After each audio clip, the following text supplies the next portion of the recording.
The first part of our plenary session was dedicated to long-form presentation, and I'm here to speed up the pace significantly. 5 years ago, Brady Forrest brought the Ignite Talks to the Global Leadership Conference for the very first time in this very venue. It's been exciting to see how Ignite has grown over the years to be shared in hundreds of cities on 6 continents, from places like South by Southwest to the White House. It is my pleasure to introduce him and bring him back to the stage to introduce Ignite Talks focused on our theme, Sparking a New Citizenship. Brady, do you want to come on up?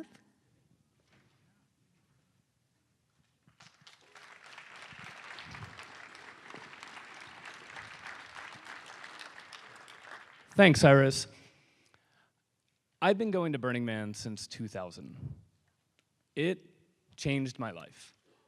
It helped me realize that I could make my life what I wanted it to be, that I could build the community that I wanted, and it definitely helped create Ignite. So Ignite is an event that I threw randomly at a burner bar in 2006. People get 5 minutes on stage. They get 20 slides. They get 15 seconds a slide. It doesn't seem like something that I would be doing a decade later, but it's caught fire, and it started to spread around the world. And there was a moment when we said, okay, do we want people to take this and do it on their own, or should we make it a thing that we make money from, that we try to hold on to, and we make sure that it is exactly right every time? And it's because of Burning Man and my participation here and seeing the value of openness that led to the choice of letting Ignite go around the world. And because of that open hand, Ignite spread to all the continents, hundreds of cities, and I'm still doing it today, and it's still something that I love. So thank you, Burning Man, and thanks for having me back here again today. Now, I'm Brady Forrest. I live here in San Francisco. I run Ignite San Francisco, and I run Ignite at Burning Man. And otherwise, all the Ignites around the world are run by amazing chapter heads, much like the leadership councils here. And at each of those events, they have speakers get on stage, they get to tell their stories, they get to share their ideas, and the basic motto is, enlighten us, but make it quick. Because they all get 20 slides that they don't control, that auto-advance every 15 seconds, and it's the best fucking training for speaking on stage you'll ever get. So I recommend all of you try it next year or just bring it home and do it. But now we're gonna kick off the event. We've got 5 awesome speakers, beginning with Mark Hammond.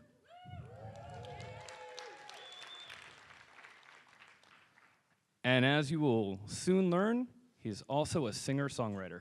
Please welcome Mark.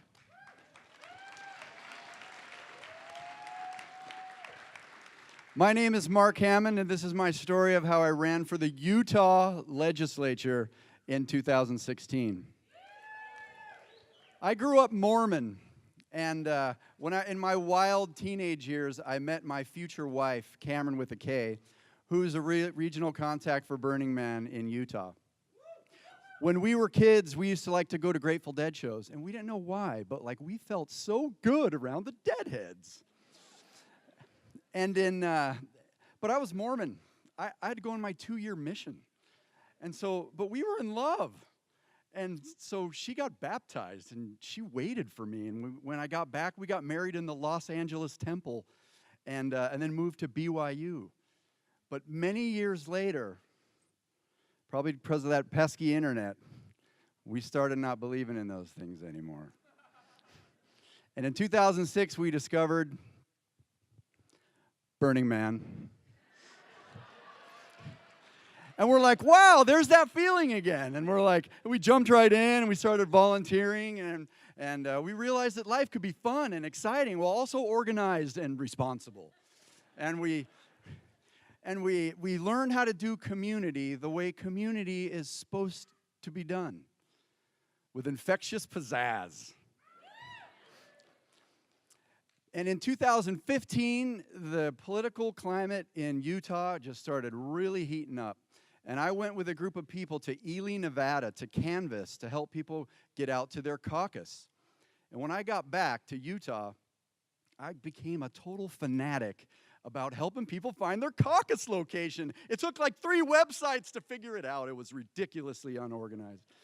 And I gave some speeches, and I posted on social media, and then I would go to burner events, and I'd set up a table with my computer, and I'd be like, hey, I'd set people down, I'd dial them into their democracy, I'd say, okay, these are your legislators, and this is where your caucus location is. But I went a step further, and I said, don't just go to your caucus and vote. Go and stay there and get an elected delegate of your precinct so we can have some power and make some decisions on who the nominees are going to be. And when we got to the convention, there were burners everywhere. I got like 20 burners to be delegates. But before that happened, back in my conservative home district, LeVar Christensen, the author of the same-sex marriage ban, was running unopposed. And I was like, no, I can't let that happen. Why can't I let him just waltz back in there, And I was like, I think it's got to be me, And then another lady filed to run against him. And I was like, oh, I'm off the hook. But then the last day to file, I was like, I was sitting there, and camera was looking at me, and I'm like, I think I got to do this, And she's like, you're crazy, and she got all pissed at me, and I'm like, and I got to be part of this conversation. I got to do it, and I drove down and I filed to run for the Utah Legislature. And 3 days later, I'm at the caucus with greeting 2,000 people coming through the longest lines that have ever been had at a Democratic caucus in the history of the state of Utah. My burner friends went right to work. They had a sign-making workshop the night before the convention. They stayed up all night making these crazy signs, and then a whole nother group of them showed up at the crack of dawn to hold up the signs. I was the only candidate that had human beings holding up handmade signs, because we want to get the people back into the politics and get the money out. And I got to give. I didn't win that day, but I went on to help my challenger, and she only lost by 5 votes in a highly conservative district. And I got to give 12 speeches that day about our values. I got to make sure that our values were part of the conversation. Burners, let's take over politics. Let's take over leadership positions in our political communities. We'll make it so damn fun that everyone will want to be involved. And they desperately need us. Burners know how to volunteer. We know how to work hard. We know how to raise money. We know how to make crazy shit happen that with freaking pizzazz.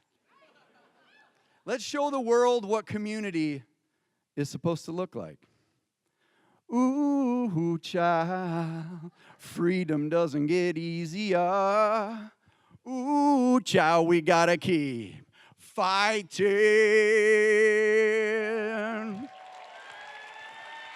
Thank you. I'm honored to be here.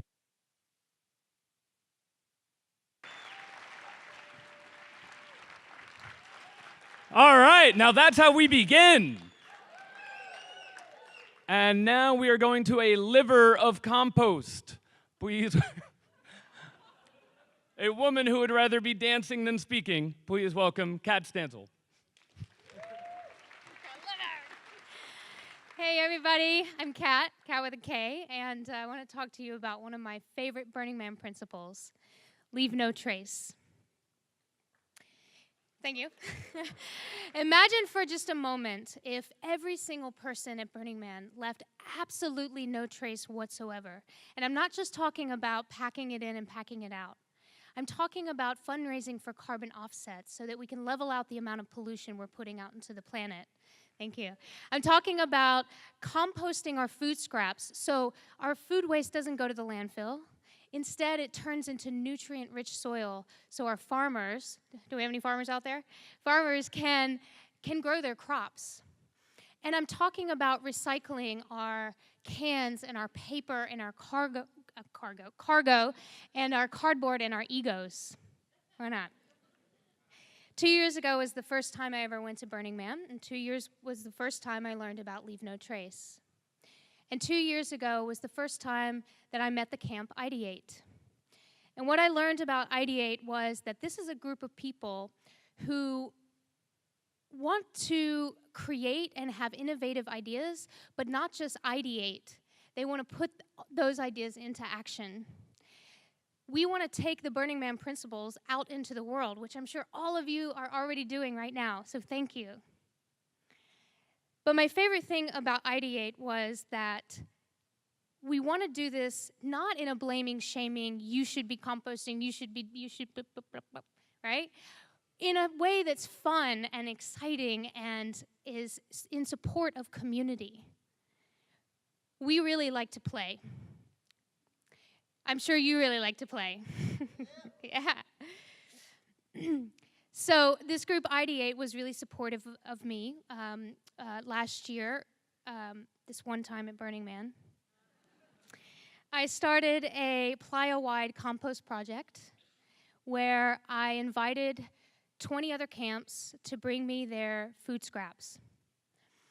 And together, we put our gloves on, and we got down into the dirty, and we dug into the food scraps to make sure there was no contaminants.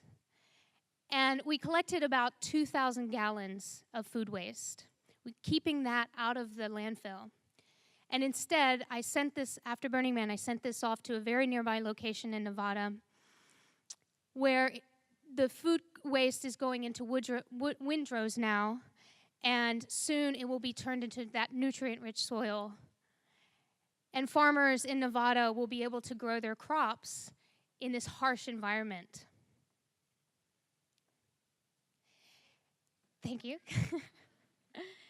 But it doesn't stop at compost. Ideate put together a what's called the Thrival Guide.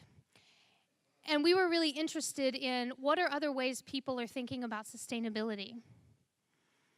So we went out on our bikes and asked the same question to each camp. What are you doing? What excites you? What fires you up about sustainability? And how are you bringing this into the world? And what the response we got back was enormous. It was incredible what people are excited about, not just compost, but water conservation and solar energy.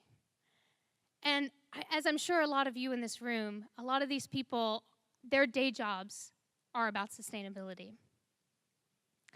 So then we took all of this information and we created a petition, and we sent it out to the entire burning community, or as many people as we could reach. And we got 2,000 signatures, and we sent it to the Burning Man org, and we said, help us. We need your support. We want to focus on this, not just at Burning Man events, but also out into the world. And they said, yes. They said, yes, we want to help you. Yes, we want to pay attention to this. Yes, we want everybody in this room and beyond to find what excites them about sustainability. Now, compost may not be your thing. Maybe it is solar. Maybe it is wind, water, or whatever.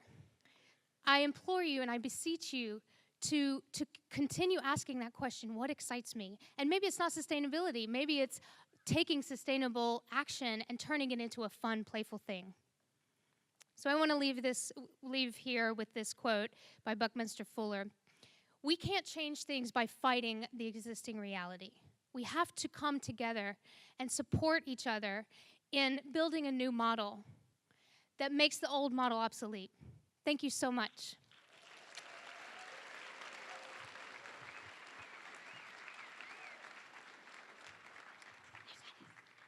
Thank you, Kat. Compost is now my thing. All right, now we're going to dive into a new way of thinking with Barry, maybe not. Okay, we are still going to dive into new way of thinking with Barry Silber. Please welcome him up. Hi, I'm Barry Ivan Silber. Some of you know me as Blue Blukowski, and today we're going to be remixing a thinking tool.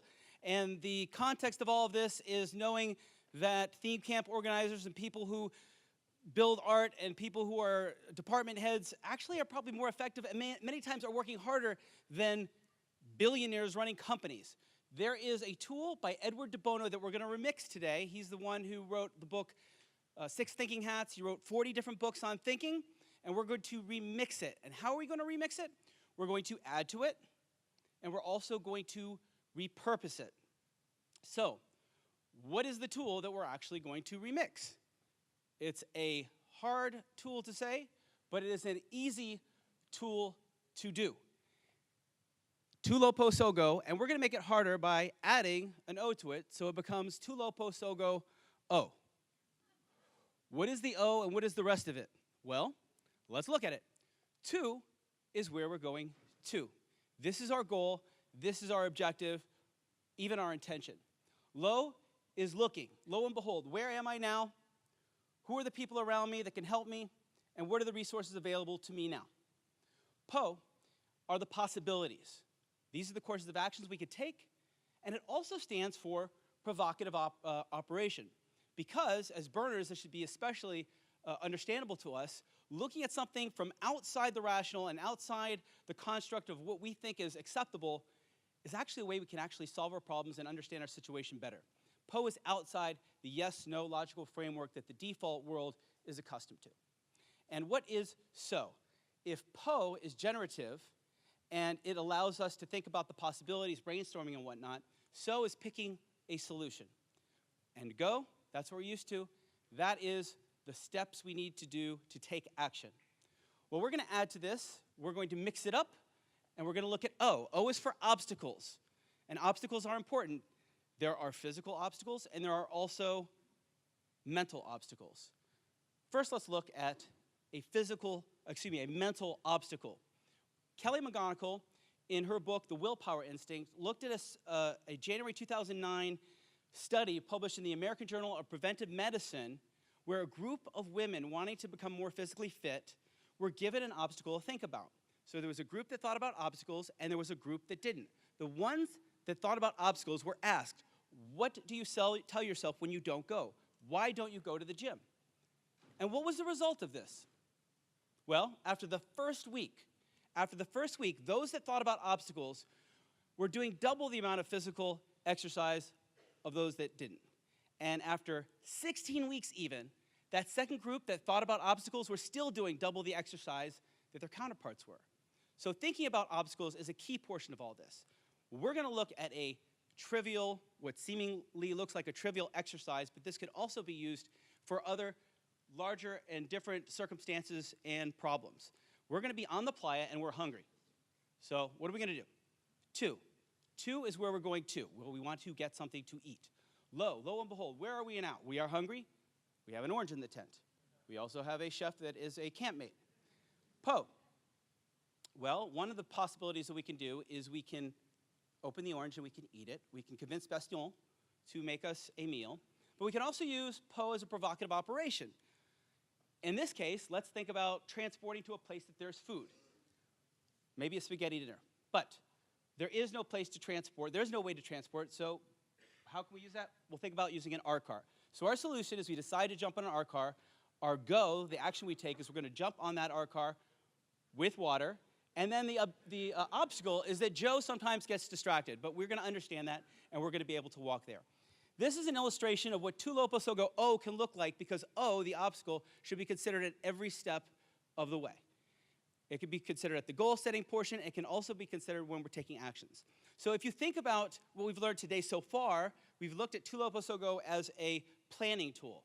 If we know where we want to go, where we are now, the possibilities that we need to get there, the actions that we need to take, and the obstacles, tu lopo sogo O, then we are 99% ahead of anybody else in that same situation. But tu lopo sogo O can also be used as a communication tool and other tools.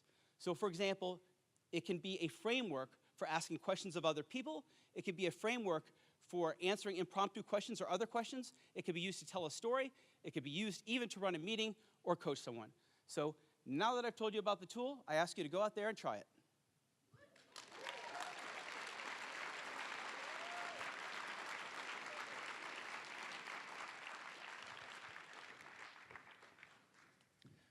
Thank you very much, Barry. And now that we've relearned how to think, we're now going to use those skills to learn about moonshots. Please welcome up Debbi.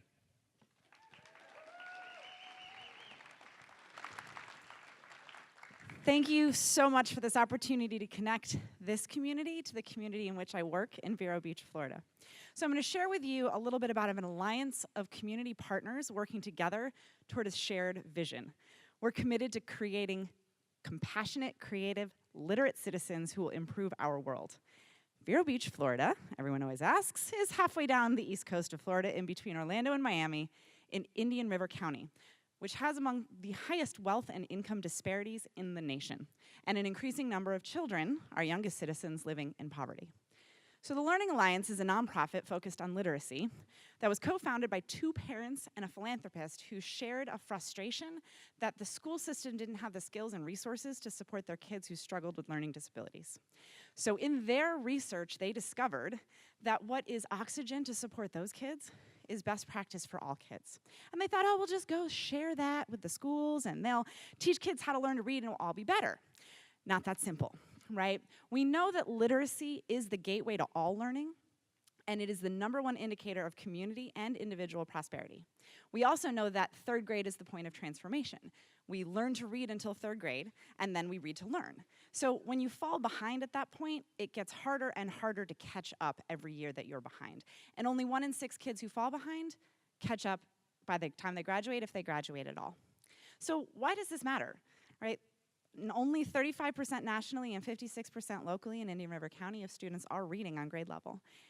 But 9 out of 10 jobs require high levels of literacy, as opposed to 2 out of 10 jobs as recently as the 1970s. So what do we do about this? We created our Moonshot moment goal. Just like JFK said, I'm going to send a man to the moon, and I have no idea how that's going to happen. We said we're going to get 90% of our 3rd graders reading on grade level by 2018. And we have no idea how that's going to happen. But we know that schools can't do it by themselves, right? We have to have an empowered and engaged community, energized school leadership at the district and school level, excellence in teaching, and extended learning opportunities for our students to catch up.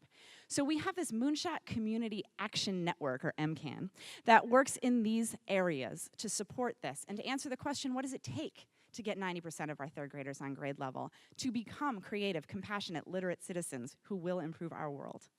So we know that literacy starts at birth, that the parent is the child's first teacher, and research shows us there's a 30 million word gap between kids who are raised in economic advantaged homes and economically disadvantaged homes. So they start school behind. Once they get there, we've discovered the gap between what teachers know and what they need to know in order to support their students is pretty wide. So we spent a lot of time catching up teachers through professional development and training as well. Students who fall behind need extended learning opportunities after school and in the summer, and so do the teachers. So together they can learn and grow and master these skills they need to reach all of their kids. All of this work is supported by organizations in the community engagement space as well. And last year, we launched our Moonshot Mobile Literacy Lab. Looks a little bit like an art card, doesn't it? That goes out into the community and creates literacy experiences with families and schools, meeting people where they're at. So we know that what students are learning in school is, school needs to teach them different things than it did before, but school hasn't changed in 150 years. These 21st century skills that we're so familiar with, collaboration, critical thinking, creativity, communication, right? Those are the skills they're going to need in 15 years when they graduate, right? Because the world now is not going to be the same world then, just as it isn't the same world it was 10 years ago. So we need to teach them how to learn, to love learning, and to become lifelong learners. We do this through hands-on learning, through maker-centered learning, through arts-integrated learning, but it has to be balanced. Too much structure and discipline creates something that looks a lot like prison. We do that very well. But on the other side, passion-driven creative learning can really be chaos. There has to be a balance. But before you can even do any of that, you need to start with community and safety. Neuroscience tells us that a child is not ready to learn, is not available to learn until they feel safe and connected. And that is true, by the way, for adults as well. So we work with leadership, we do leadership training, we work with policymakers, and ultimately we will see, when our vision comes true, a change in attitude about the importance of early literacy and early learning. So we are transforming lives through literacy, and our Moonshot moment has become a Moonshot movement. So think about your community, what challenge you want to tackle, who needs to be at the table for that conversation. What's your Moonshot movement? Thank you.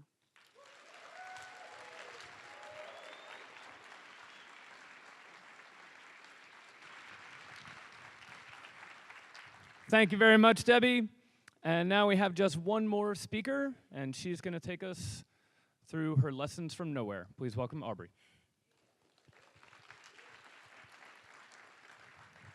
Hi, I'm Aubrey with the Department of Inclusion for Nowhere, which is a sister event for Burning Man, as well as an experiment in creative freedom, participation, and cash-free community.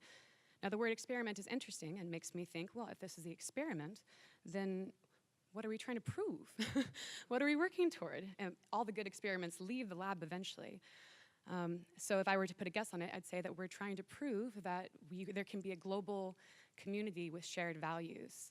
And we're guided by these principles that we've been able to develop and practice within the safe container of Burning Man and other type community events. And I've been able to see how great it is to be in a community that's inclusive and be with people who clean up after themselves and are aware. Now, the main difference between Nowhere principles is the word radical. We don't have it. So I started to pay attention to the fact that 3 of these were radical. Why these 3? Why inclusion and self-reliance, but not civic responsibility?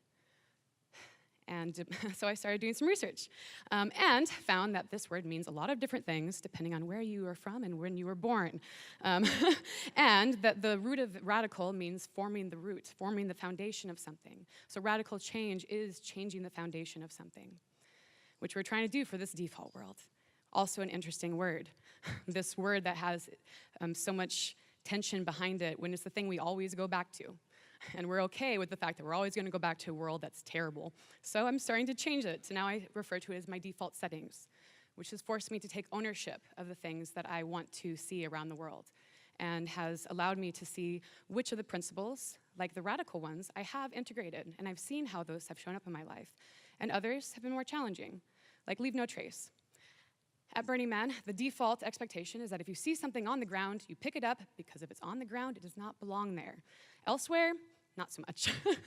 People are free to be a bit more passive or presumptuous.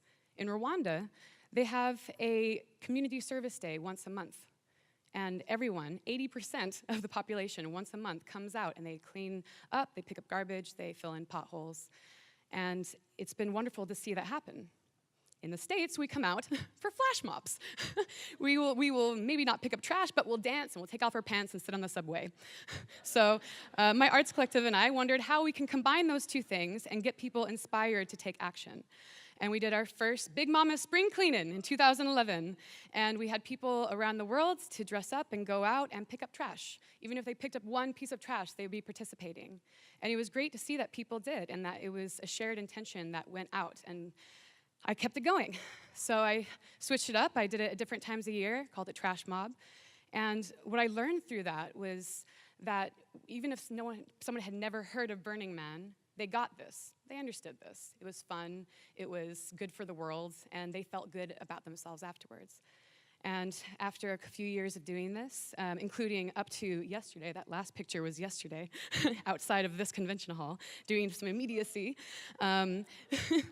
we were able to get some attention. This is not us, actually. The attention we got was someone who emailed me randomly, who worked for the Colorado Springs government and saw us online and thought, hey, Trash Mob sounds like a really fun way to do our waterway cleanups, and got in contact with me. And that's Jerry over in the corner, and he and his group have been killing it. They've been going out and picking up so much trash and getting featured on the news and spreading this idea that they didn't realize was rooted from something that started on Playa. Which is an integration win, yeah. And his motto has been really inspiring to me. It's reminded me that water connects us all and affects us all, and it's in trouble right now.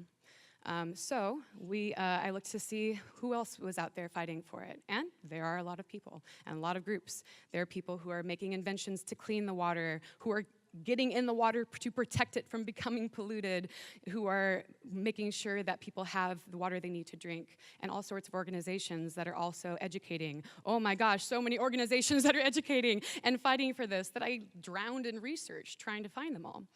And I thought, what would happen if we combined energies, if we can get these groups to combine energies for one thing that they care about?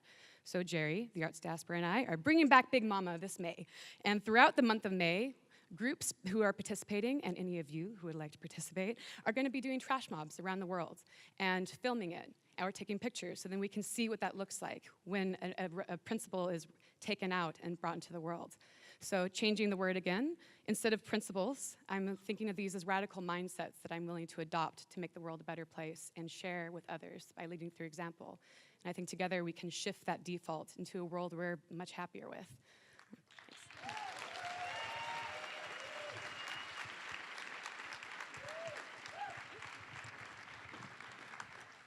All right, thank you very much, Aubrey. And once again, just thank you, Burning Man, and thanks to all of you for what you do for Burning Man around the world.